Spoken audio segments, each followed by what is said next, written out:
we're talking about there is our house. And if you remember, one of the things we did in that particular lesson on October 24th is we defined for you what the real house of God is.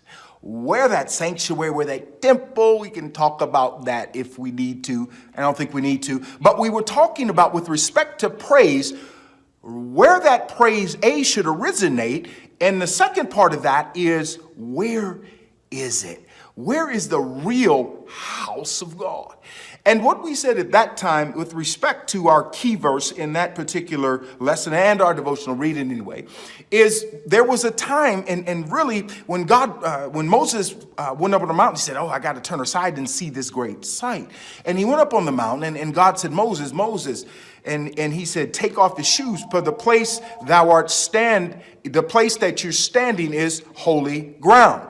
And what was interesting about that particular conversation is Moses had to, because the Spirit of the Lord was there, God was there, and God himself actually was there, and the Spirit was there. So that ground on top of that mountain was a holy, sanctified place. But when we understand that, and even when we contextually, that morphed into a tabernacle in the wilderness when the children of Israel got out of there, and Leviticus, Deuteronomy, Numbers, was talking about the build of the tabernacle, worship, all of those things, the implements of the tabernacle and all of this. And the tabernacle was basically what we would call a mobile place of worship. I mean, they took it down, and wherever they wandered, they took the tabernacle, they set it up. Later on, this turned into a temple built in Jerusalem. We know the first temple was built by David's son Solomon because finally Israel had a place to rest and they could build more permanent structures, and they were no longer wandering in need of a tabernacle. So they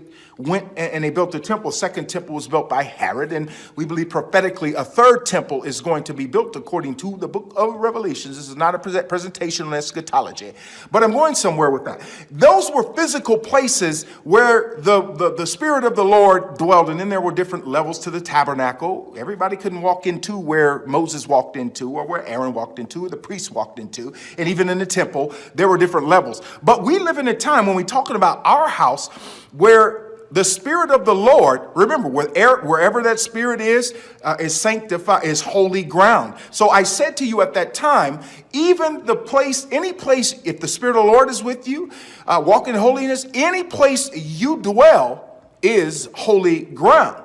How you know that? I know that because Jesus breathed on the disciples, the Holy Spirit, and then we remember the Pentecost event, and we know even now that the Spirit of the Lord dwells in us. So that place is a sanctified place. And I know that further because Jesus said this, wherever two or three are gathered in the midst, I will be there also, or I will be in the midst also. So how can I be in God's presence when in the same place as God's Spirit? That has to be a question today. No, any place you stand is holy ground. So we define that. And what I also did, and we talked about COVID, and I'll move on here. We talked about COVID and how although there was these buildings, these edifices, these are houses of worship. These are not the church. The church is his people. I just told you, Jesus said, wherever I am, wherever two or three gathered in my name, there will be in the midst also. So we talked about people gathering in the parking lots during COVID and doing worship services,